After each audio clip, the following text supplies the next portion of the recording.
Доброе утро всем, кто начинает свой день вместе с программой «Утро Якутия» на телеканалах «Якутия-24» и НВК «Саха». Это «Утро среды». С вами встречаю я, Полина Долинская.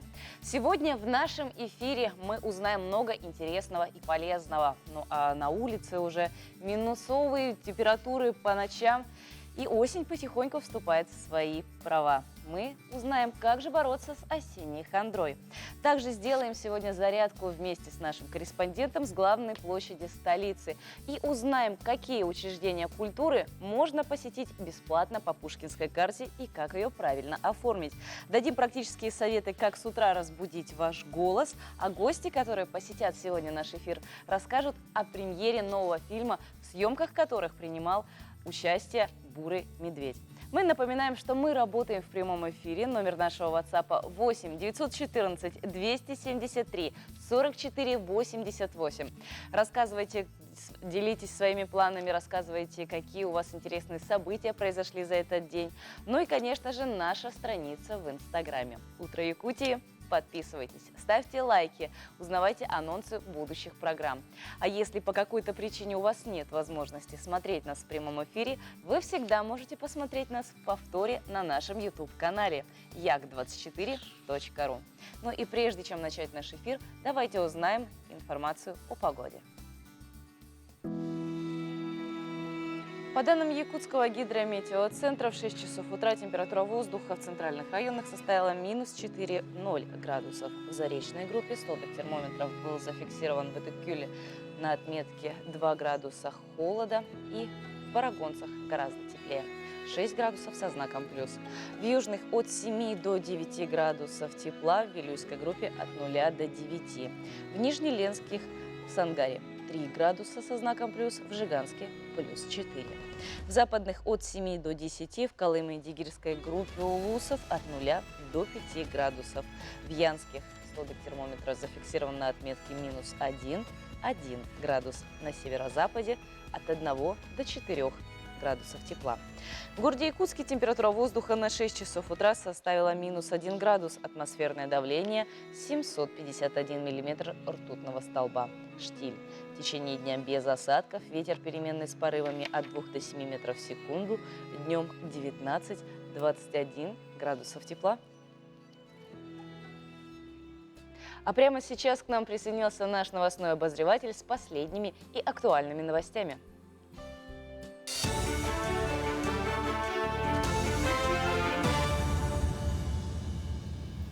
Хангаласский улус стал 4-м цифровым районом Якутии, где все населенные пункты подключены к высокоскоростной оптической линии связи.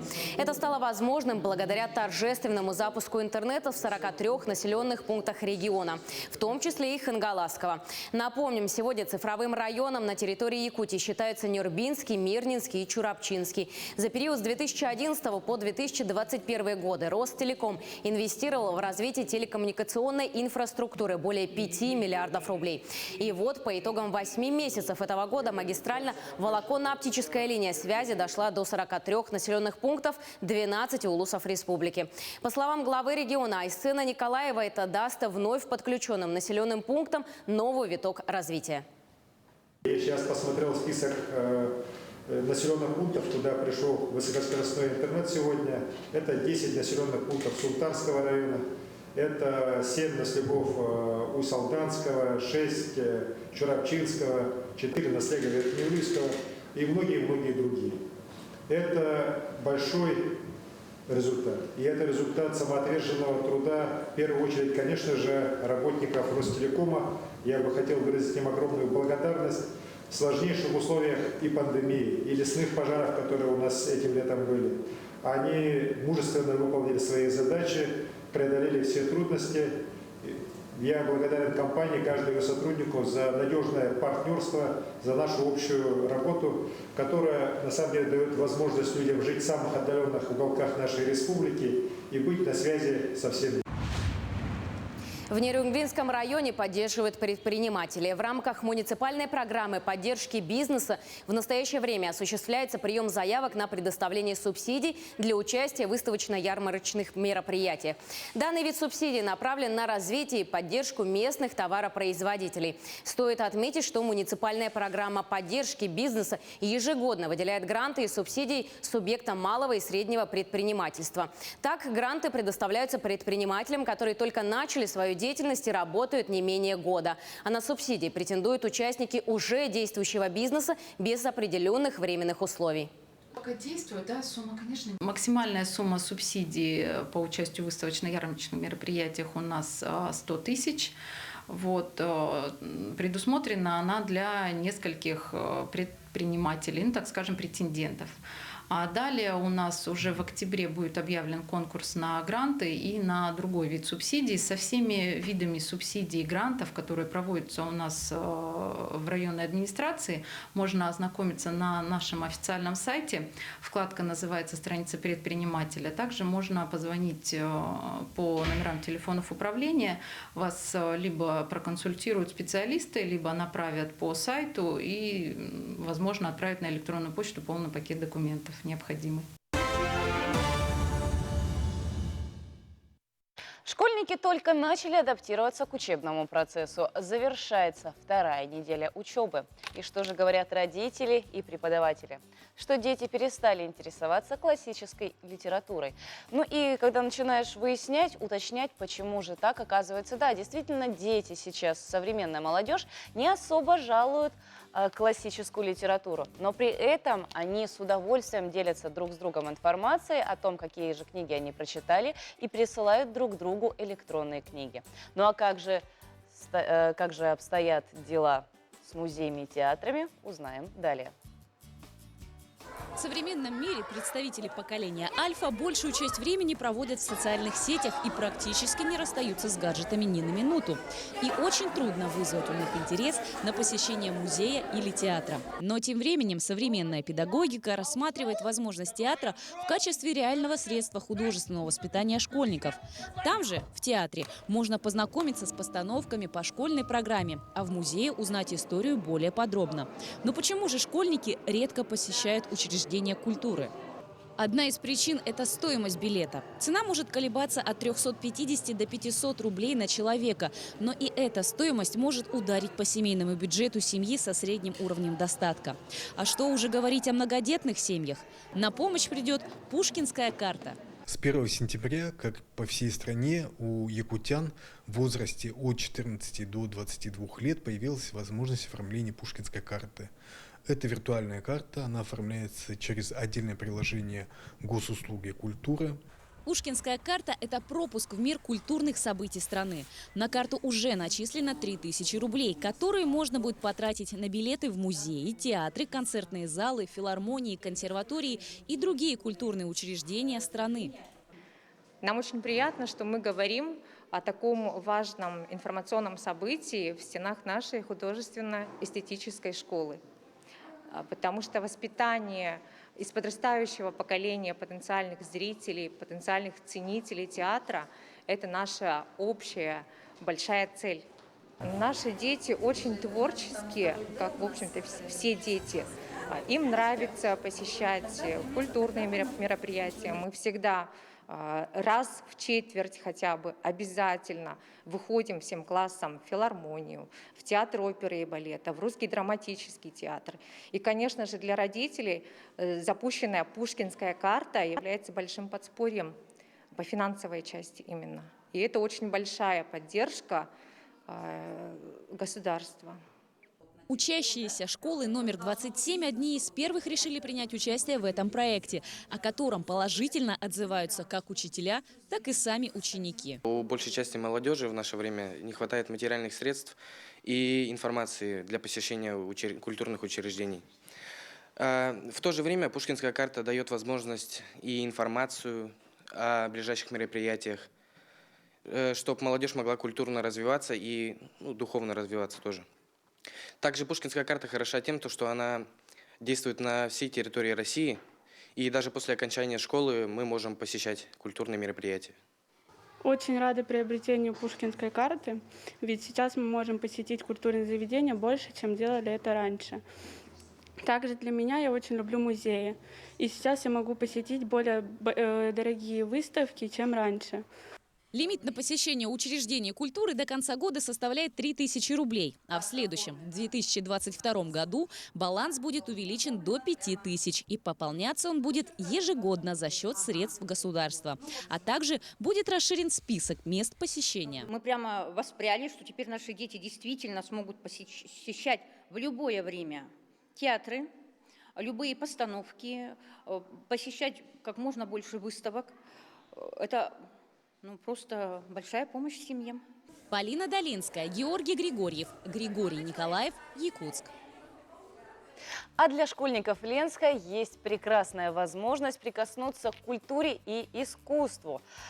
Воспитанники ансамбля «Былиночка» изучают скороговорки, играют на народных инструментах. И с началом учебного года они уже приступили к занятиям.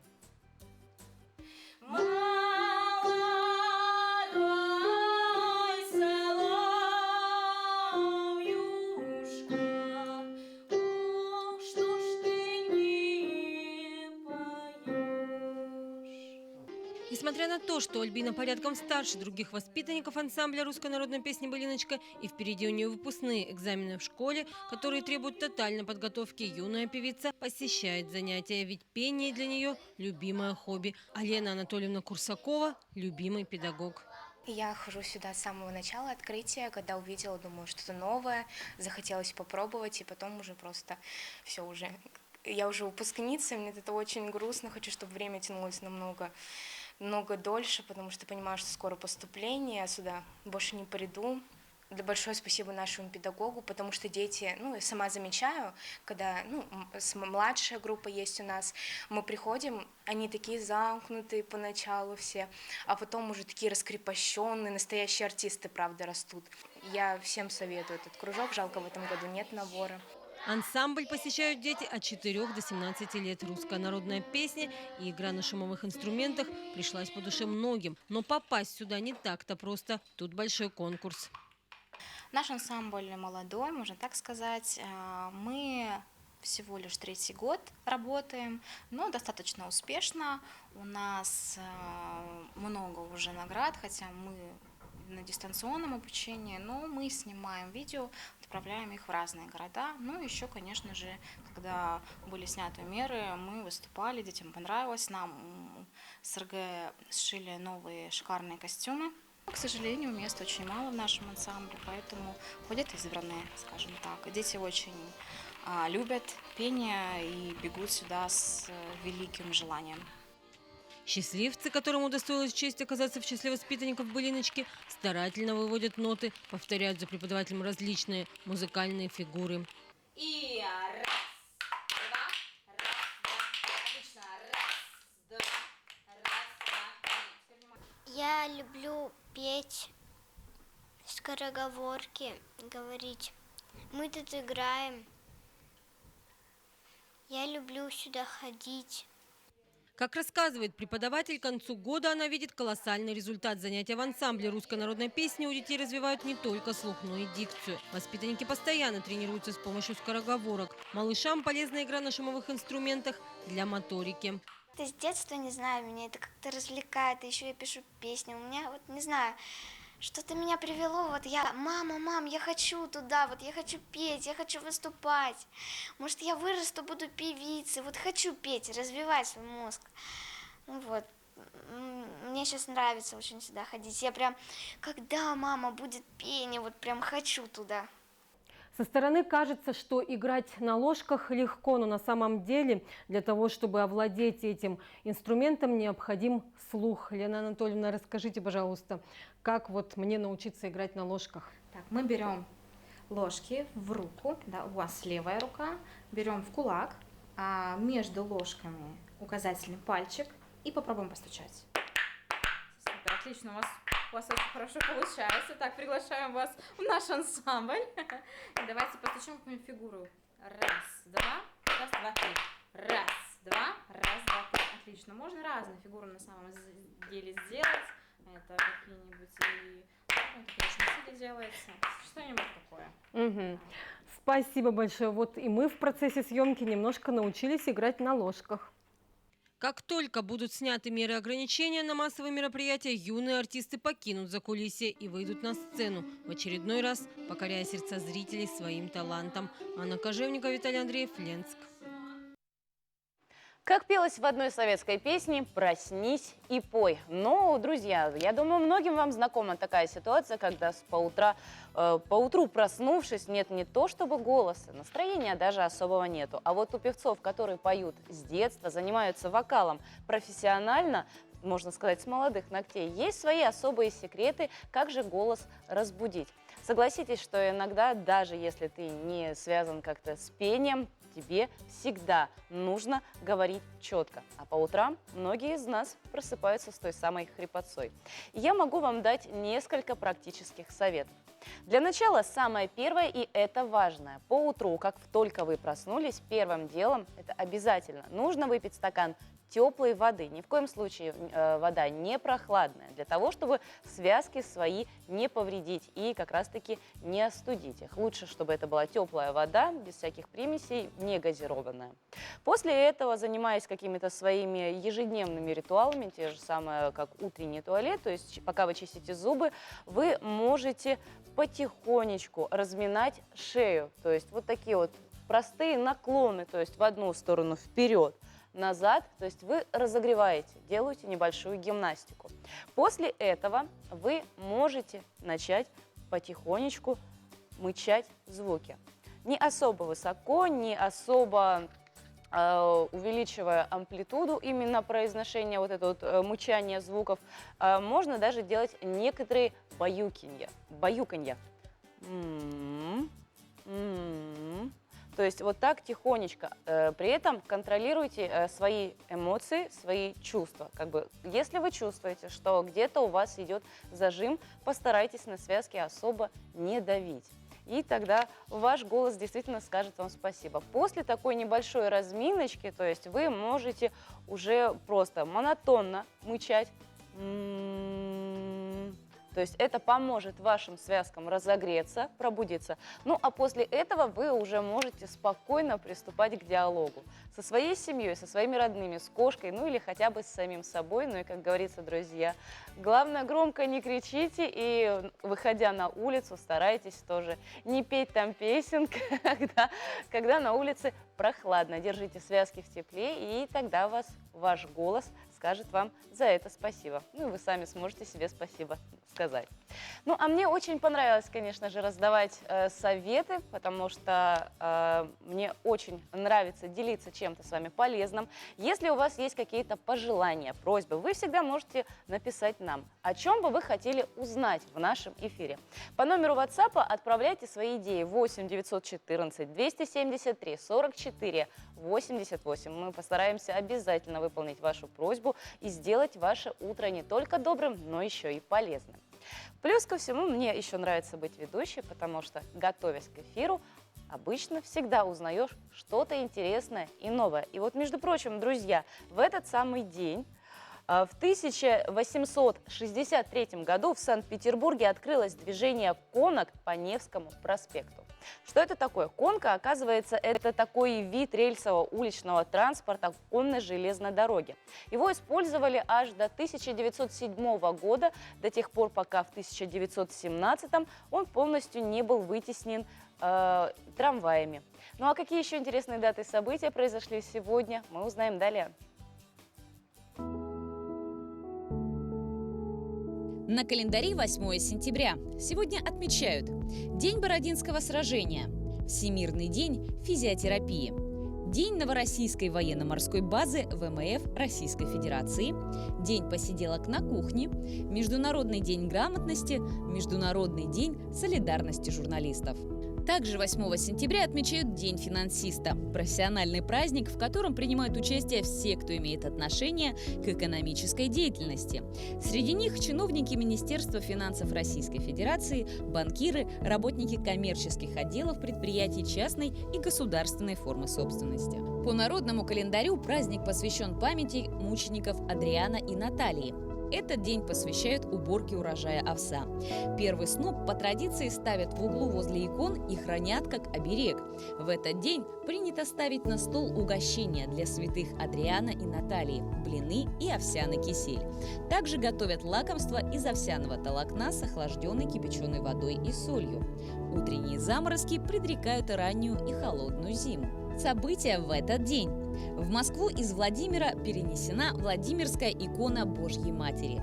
Екатерина II поручила английскому доктору Томасу Димслейду начать делать в России прививки от оспы. В 1801 году в Санкт-Петербурге заложен Казанский собор. Образовано Министерство юстиции Российской империи. В Санкт-Петербурге открылось движение конок по Невскому проспекту. Создано Всероссийское общество слепых. В 1930 году Ричард Дрю изобрел клейкую ленту – скотч. В этот день родились Ричард I – львиное сердце, английский король, крестоносец. Наталья Гончарова, Пушкина-Ланская, русская аристократка, супруга великого русского поэта Александра Сергеевича Пушкина. Людмила Целиковская, советская актриса театра и кино, народная артистка РСФСР. Казбек Хамицаев, российский альпинист, руководитель проекта «Россияне на вершинах мира». Ия Нинидзе, грузинская и российская актриса театра и кино, певица, народная артистка Грузии. Именины в этот день отмечают Роман, Петр, Егор, Дмитрий, Георгий, Виктор, Адриан, Наталья, Мария. И в сердце растрава, и дождик с утра. Откуда бы, право, такая хандра? Еще Поль Верлен, видимо, проникшись осенним настроением, писал те самые стихи. Ну а как справиться с осенней хандрой, посоветует наш доктор.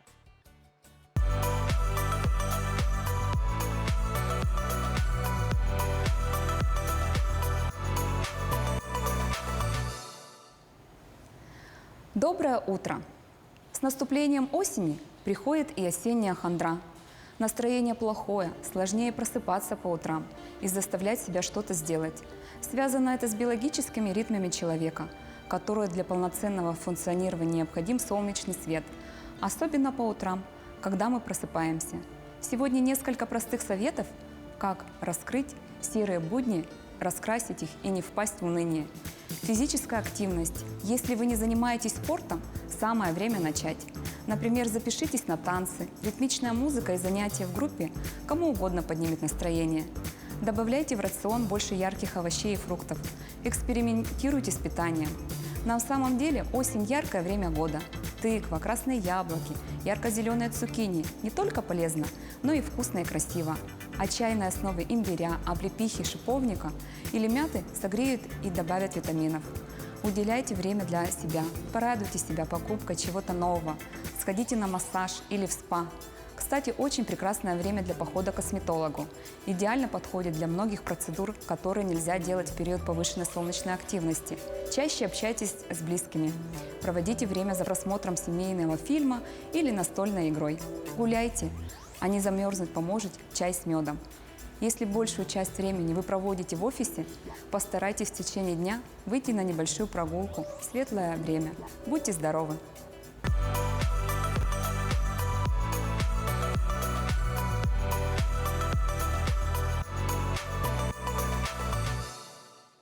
Ну и как верно отметил наш доктор, самый хороший и верный способ, как бороться с осенней хандрой, это добавить в свою жизнь физическую активность. Мы, друзья, предлагаем вам сделать утреннюю зарядку вместе с нашим корреспондентом Катериной Винокуровой, которая прямо сейчас находится в центре нашей столицы. Катерина, доброе утро! Доброе утро, Полина! Приветствую всех телезрителей с главной площади нашей столицы, где ежедневно проходят оздоровительные зарядки. И сегодня участники утренней зарядки начинают свой день с зажигательных латиноамериканских мотивов. По направлению зумба сегодня идет занятие, и очень зажигательное. Какой и должен быть инструктор по зумбе, Виктория Бестинова, уже в работе. И мы здесь сейчас немножко пообщаемся. Виктория, здравствуйте, доброе утро. Доброе утро! Скажите, почему вы выбрали это направление? Почему весь мир выбирает это направление? Почему люди любят зумбу? Так, я с детства занимаюсь спортом, это в частности легкая атлетика и силовые. Хотелось что-то попробовать новое, и выбор пал на зумбу. Почему выбирают мир? Ну, потому что завораживает латиноамериканская музыка, эти ритмы. Вот, мне кажется, позитивные люди Латинской Америки, да, вложили свою частичку души в эти ритмы, и поэтому влюбляются все страны мира. Ага. Я знаю, что люди любого возраста могут заниматься этим занятием. Я смотрю, здесь достаточно так и мужчин, да, участников мужского пола, хотя в России это не так еще продвинуто, да, но тем не менее мужчины тоже присоединяются. Да, конечно, в России есть инструктора зумбы, а так основатель зумбы – это мужчина Бета Перес. Кстати, как зародилась зумба, да? Вот Бета Перес, он, будучи тренером степ-аэробики, забыл музыку свою. И он взял музыку с машины, которую он слушает. И так как он колумбиец, он слушал латиноамериканскую музыку. И людям так понравилось, что они попросили на следующих занятиях такие же ритмы, да, музыку. И вот так-то и зародилась зумба. Виктория, скажите, а зумба для похудения или все-таки для хорошего настроения? И то, и другое. И то, и другому не мешает, как говорится, да. Приятное с полезным. Ну, да, это кардио, как и бег, как и танцы, да, и как плавание. И также тренируются мышцы, когда мы делаем руками,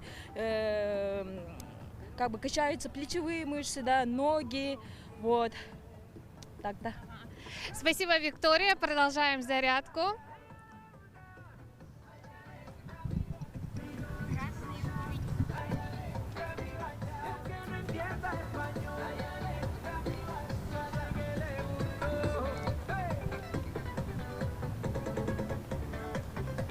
Нет.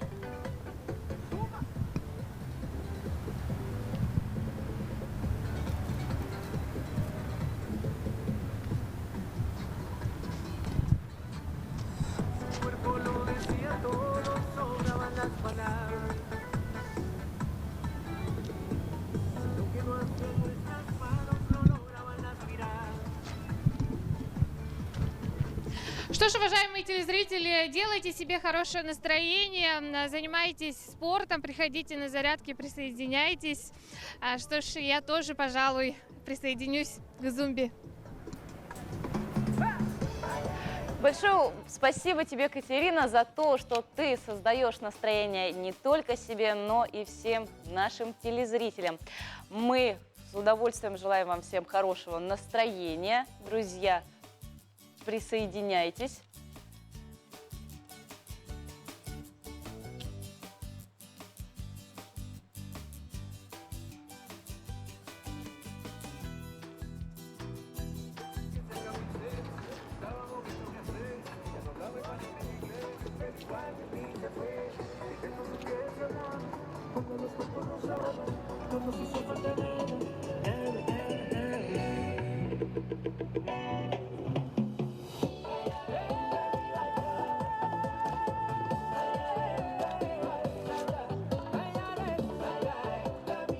Наши телезрители, я думаю, с удовольствием присоединятся, потому что именно с такой зарядкой хорошее настроение вам будет обеспечено в течение всего дня.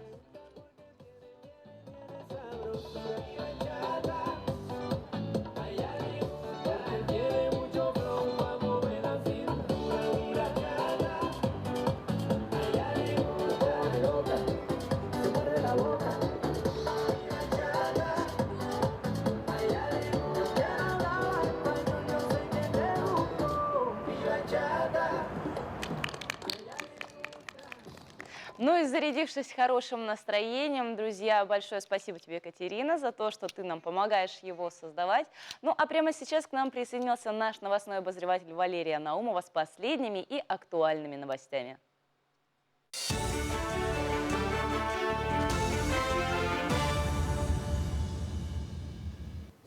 У семьи Зайцевых сбылась мечта. Сегодня их дом полностью подключен к газовой сети. Они одна из первых семей Якутска, которые оформили договор о комплексной газификации жилого помещения. Это новая услуга Саха Транснефтегаз, которая упрощает процесс подключения к сети. В перечень входит вся строительно-монтажная работа. Услуга тарифа комплексного монтажа зависит от длины и диаметра газопровода и от площади жилого помещения. В среднем составляет 80 тысяч рублей. Для сельской местности предусматриваются субсидии.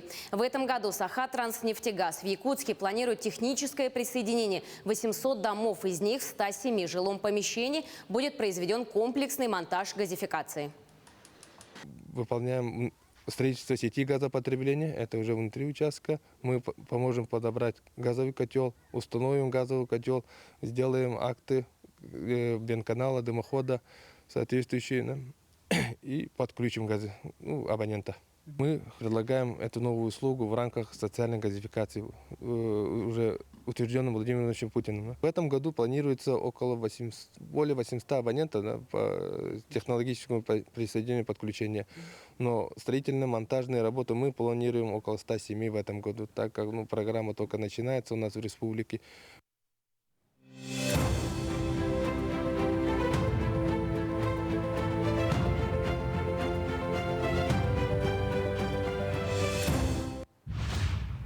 В Алданском районе продолжается досрочное голосование.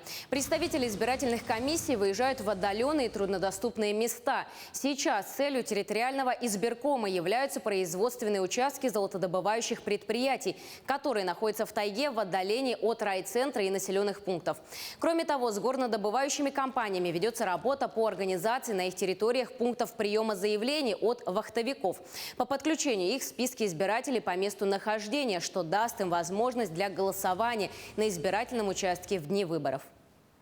С завтрашнего дня все участковые избирательные комиссии Алданского района приступают к своей работе, где начинается прием от граждан, не имеющие алданской прописки и готовы прикрепиться, отдать свой избирательный голос на выборах 17, 18, 19 сентября. Кроме того, они ведут прием заявлений от наших местных избирателей, которые в силу своих каких-то объективных причин в дни голосования будут отсутствовать непосредственно у нас в Алданском районе. То есть они имеют право открепиться от нашего Алданского района и прикрепиться к тому участку, где будут непосредственно находиться в дни голосования. В Якутске стартовали первые учения МЧС «Безопасная Арктика-2021», которые пройдут в музее «Россия. Моя история». Участие в учениях совместно с МЧС приняли и ученые республики, выступившие с докладами об изменении климата в Якутии, о лесных пожарах и мерзлотоведении. Сами учения проходят в рамках поручения президента Российской Федерации Владимира Путина и проходят в 7 субъектах страны, которые включены в арктическую зону. В рамках данных учений привлечено более 40 докладчиков по различным научным тематикам. В настоящее время проходят сейчас круглые столы по темам изучения Арктики. Также в рамках этих мероприятий принимал участие глава Республики Саха-Якутия Арсений Сергеевич Николаев, который также является и представителем Русского географического общества на территории нашей республики. Активно тоже принимает участие и правительство республики в изучении Арктики, поддержке арктических регионов. Как оказалось, учителя тоже учатся, причем учатся они непрерывно. В городе Якутске накануне появился новый центр непрерывного повышения педагогического мастерства учителей в рамках проекта «Школа будущего». И сегодня наш гость Нюргун Павлов, директор Института развития образования и повышения квалификации имени Донского II. Нюргун Михайлович, доброе утро. Доброе утро. Расскажите, пожалуйста, вот учителя республики проходят курсы повышения квалификации в вашем институте. С чем связано создание нового центра? Ну вот, уважаемые телезрители, доброе утро. Вот разрешите в первую очередь вас всех поздравить с началом нового учебного года. Первые школьные занятия и так далее уже начались. И этот год на самом-то деле в нашей республике является примечательным. Примечательным он тем, что в этом году в рамках реализации национального проекта образования на территории Республики Саха-Якутия вот вводятся новые школы, новые детские сады. И в рамках подпроекта, национального проекта образования «Современная школа» у нас в республике открылся Центр непрерывного повышения педагогического мастерства. Данный центр, такие центры уже открыты в 23 остальных других субъектов, а по всей нашей стране такие центры откроются в 62 субъектах нашей страны. А в чем основная задача? Основная задача именно данного центра кроется в названии. Это непрерывное повышение педагогического мастерства. То есть в этом центре идет концентрация сил, да, которые направлены на непрерывное такое обучение и повышение педагогического мастерства. А вот как будет меняться содержание именно обучения педагогов? Содержание педагогов у нас тут механизмы немножко меняются. Да? Это когда мы просто, получается, в институте и вообще в целом, да, по одной модели работали, в целом по стране, да. Здесь мы применяем уже вторую модель, это индивидуальные образовательные маршруты. А в данном центре для каждого педагога, который будет проходить обучение через данный центр, будут разработаны индивидуальные образовательные маршруты после прохождения определенных тестирований по 5 компетенциям. Первое – это методическое, предметное, коммуникативное, психолого-педагогическое и информационно-коммуникативные технологии. И по итогам этого тестирования будут разработаны индивидуальные образовательные маршруты. А дополнительные знания, какие-то умения современному учителю необходимы? И конечно. Какие они? Вы знаете, сейчас мы находимся в такой 7-й революции, цифровой трансформации у нас проходит. Мы сейчас уже с марта прошлого года находимся в таких обстоятельствах эпидемиологических, и поэтому и до этого было у нас. Мы сейчас всем миром на самом-то деле работаем над тем, чтобы формируем цифровую экосистему образования всего мира, и в том числе и в нашей республике. И все это, конечно, накладывает, получается, определенные требования, определенные навыки, компетенции, которыми должен обладать уже учитель современного времени, педагог современного времени. А кто такие тьюторы, которых будут обучать? Да, тьюторы – это на самом-то деле самые главные люди нашего центра. Это люди, которые будут сопровождать наших педагогов на протяжении всего обучения. Вообще обучение носит краткосрочный, среднесрочный и долгосрочный характер. Да? Заключает непрерывность, в этом заключается. В краткосрочном формате, в течение 4 месяцев для каждого педагога назначается тьютор. То есть этот тьютор сопровождает данного педагога. Как персональный тренер, получается. Ну да, как персональный тренер. То есть он говорит, что необходимо пройти тестирование по каким-то компетенциям. Да? После этого он изучает достижения учащихся своих, не своих, а учащихся этого педагога, делает опрос среди педагогов, изучает материально-техническую базу и так далее, среды, школы, возможности. И после этого он делает индивидуальные образовательные маршруты и ведет по этому маршруту данного педагога. А такие центры, они будут только в Якутске, в центре, или же у нас по регионам республики тоже, по улусам тоже? Такие центры должны открыться, открываются в 62 субъектах, как я уже сказал, да, в столицах. Только один центр будет у нас в республике. Если, допустим, зацепиться именно за название «непрерывное повышение педагогического мастерства», это будет обязаловка или все равно тут можно индивидуально по личному решению каждого педагога проходить это повышение? На самом-то деле вообще курсы повышения квалификации, да, они носят добровольный характер. И обучение, он тоже носит такой добровольный характер. Мы, конечно, никого не заставляем. Здесь получается, вы знаете, педагоги это на самом-то деле особые люди. А почему вот особые люди? Педагоги Они это... закладывают в детей с самого детства. Да, но особыми их делают их профессия, в первую очередь, я бы сказал. Потому что профессия педагога, она очень сложная. Здесь, конечно, все мы знаем, с какими сложностями, и не каждый человек может стать педагогом, да. То есть, с одной стороны, вот требования, ответственность того, что на плечах у каждого педагога сотни судеб будущих детей, да, будущего всей республики, страны.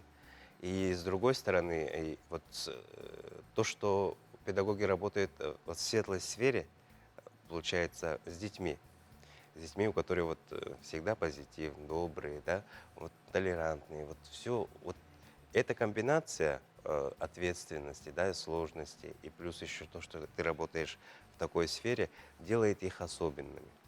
И каждый педагог, который работает с детьми, понимает, что и хочет для своих обучающихся всего самого лучшего, что есть.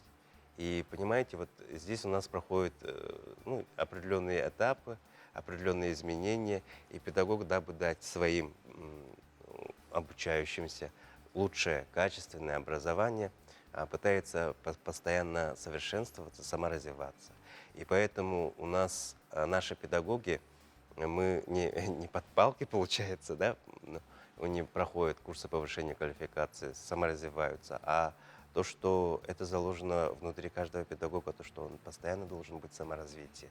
И это понимает каждый педагог. И поэтому постоянно к нам приходят вот педагоги и обучаются новым технологиям.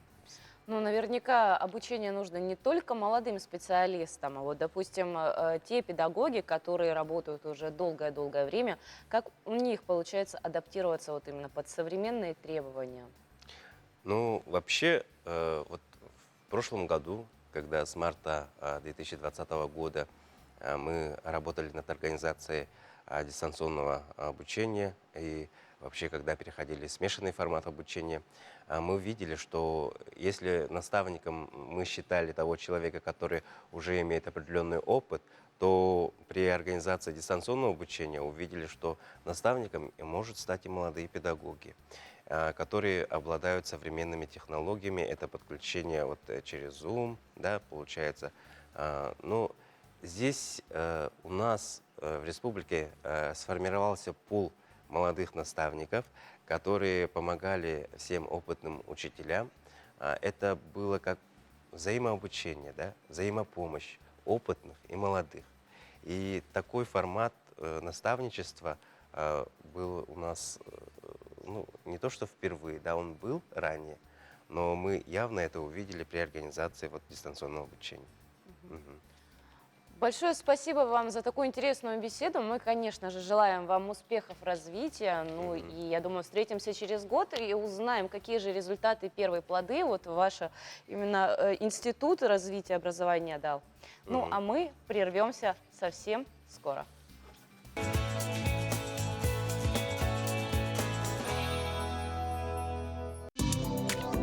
Фильма, притом авторы картины до этого никогда не снимали художественных фильмов. Фильм «Сурагасох. Без вести» уже завтра выйдет в прокат в кинотеатрах республики. О сложностях работы над проектом, съемочном процессе, мистике на съемочной площадке мы поговорим сегодня с нашими гостями. Илья Борисов, директор фильма «Без вести», Людмила Зорина, продюсер фильма «Без вести». Доброе утро. Доброе утро. Фильм охватывает военный и послевоенный период. Вот почему именно это время и эта тема была вот вам интересна, и вы ее взяли для съемок? Начнем с того, что фильм – это экранизация по мотивам пьесы Семена Ермолаева «Сенекар». Он такой уже широко известный в кинокругах у нас товарищ такой. И именно эта пьеса просто в это же время происходит. То есть действие пьесы у нас именно послевоенное время. И рассказывается в нашем фильме о судьбе солдатов, то есть это такой собирательный образ на самом деле, который посвящен даже фильм солдатам, которые без вести пропали во время войны. Проект начинал ваш отец, и работа была на какое-то время приостановлена. Почему вы все-таки решили ее возобновить? Ну, еще в 2017 году мы начали съемки, то есть сами съемки прошли ровно 4 года назад, в это же время начинали. Потом произошли трагические события, то есть, и, конечно же, мы прекратили на некоторое время работу, но на самом деле нам так показалось, и мне в том числе, то, что идея действительно хорошая художественного фильма, и съемки прошли на таком очень даже хорошем, нам показалось, уровне, что обязательно стоит этот фильм довести до конца и вывести именно на широкую публику, на зрителей в кинотеатры. И сейчас мы можем сказать, что мы наконец-то подошли к нашей финишной прямой уже. Уже завтра действительно в кинотеатрах стартует наше кино. И хотим еще раз тоже попросить всех зрителей, любителей кино сходить, оценить этот фильм. Людмила, а вот в чем отличие вот этой картины от других якутских фильмов и каков ее главный, основной посыл? Ну, надо сказать, что якутские фильмы сейчас производят фурор уже не только на российском и мировом уровне. Вот, поэтому телепроект «Охота, рыбалка в Якутии» команда, которая уже широко известна тоже не только якутянам и россиянам, но и за пределами России. Поэтому мы решили не отстать, решили попробовать. Это первый наш опыт. Режиссером фильма выступает заслуженная артистка республики. Тоже она не раз снималась в якутских фильмах. Это Валентина Ивановна Черкова. Ну, а Сенюкер, Семен Ермолаев, он автор, редактор нашего второго телепроекта «Моя Якутия». То есть это команда вся наша почти. Вот. Ну, чем отличается? Ну, мы являемся охотой рыбалкой в Якутии, снимаем природу, снимаем о животных, вообще о животном мире Якутии. Поэтому у нас тема охоты, она, тема природы широко показана в этом фильме. И снимали мы дикого медведя. Вот, да, давайте об этом главном, наверное, артисте необычном поговорим. Как вот получилось? Это была изначальная задумка или это произошло случайно? Ну, я расскажу, потому что я являюсь как бы и основным, скажем, да, Александра Борисова уговорили снять, потому что у нас основная работа – это подготовка выпусков телепрограмм, которые выходят на вашем канале, на российском канале, и у нас есть YouTube-канал, ну и так далее, да. То есть времени у нас команда небольшая. Вот, ну, уговорили Александра Ильича согласиться, и не только согласиться на производство этого дополнительного для нас работы, но и сняться. Александр Ильич сам играет тоже в этом фильме. Играет также инженер связи, генеральный директор Арктик-Телекома Андрей Ребров. И вообще актеры заняты в основном у нас непрофессионалы. То есть для зрителей они будут незнакомые, но очень интересные, скажем, герои. А медведь как появился? А медведь? Медведь – это у нас, мы же охота, рыбалка в Якутии. Мы чем можем удивить зрителя? Скажем, насытившегося всякими и так далее интересными. Вот, а поэтому мы решили медведя снять, чтобы у нас было тоже вот. И помогли в этом у нас клуб «Баянай», который имеет живого медведя. Ну, затравка, видите ли, наверное, Дня охотника. Вот, но снимать было очень, очень сложно. Капризный актер. Ну, конечно. Мы снимали его, да, своеобразный. Мы его снимали несколько раз.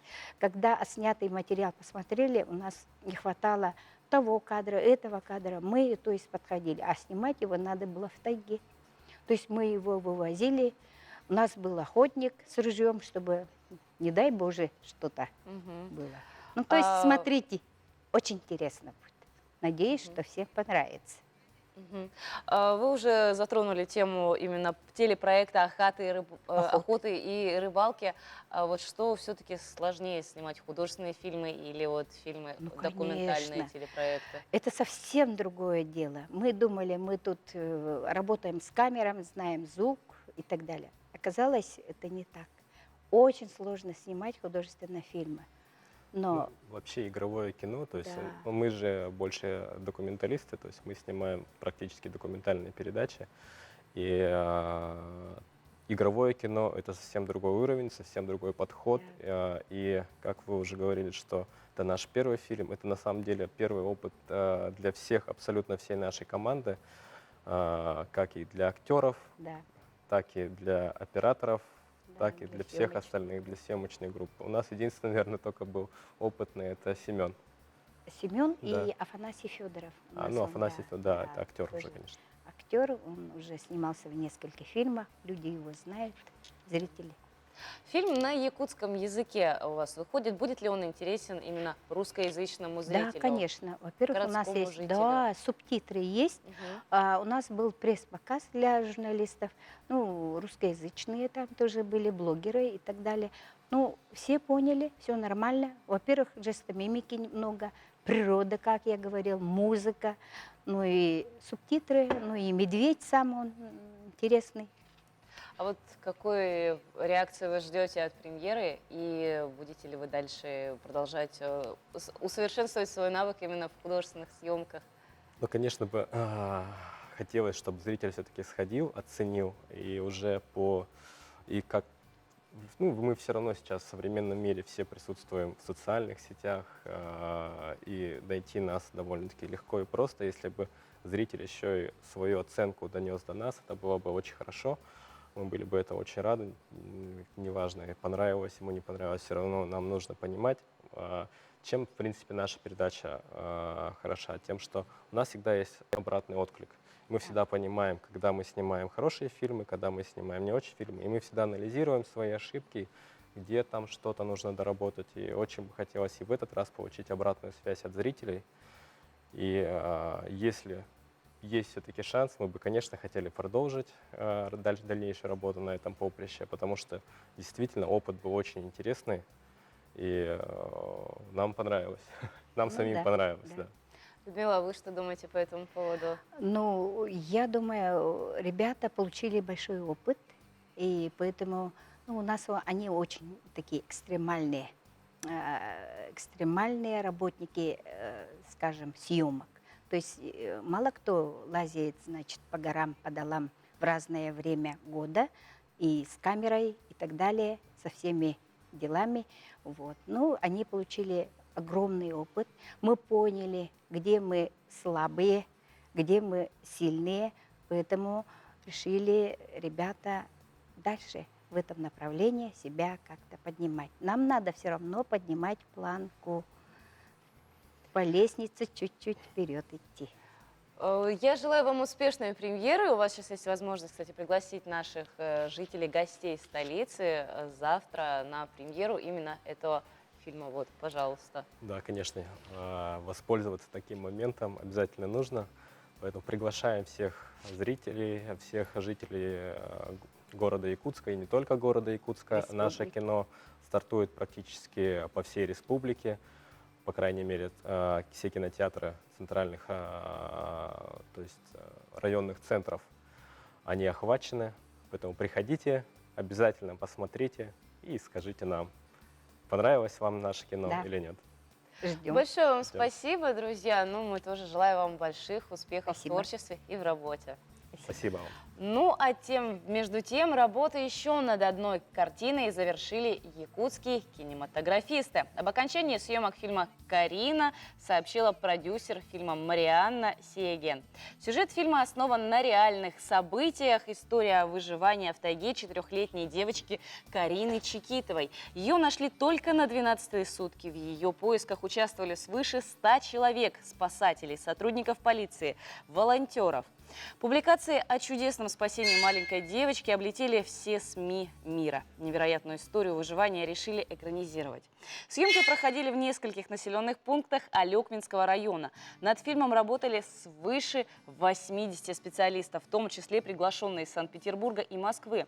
Роль Карины исполнена София Прибылых. Также в главных ролях сыграли Вячеслав Лавернов, Мария Кычкина, Петр Баснаев, Сандерая Наговицына, Байбал Колесов. Показ картины, как сообщают создатели, планируется в 2022 году.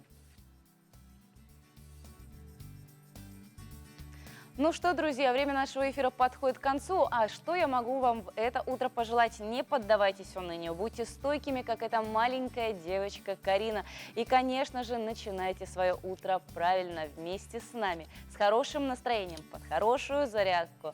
Ловите прекрасные моменты осени, наслаждайтесь каждым прожитым днем.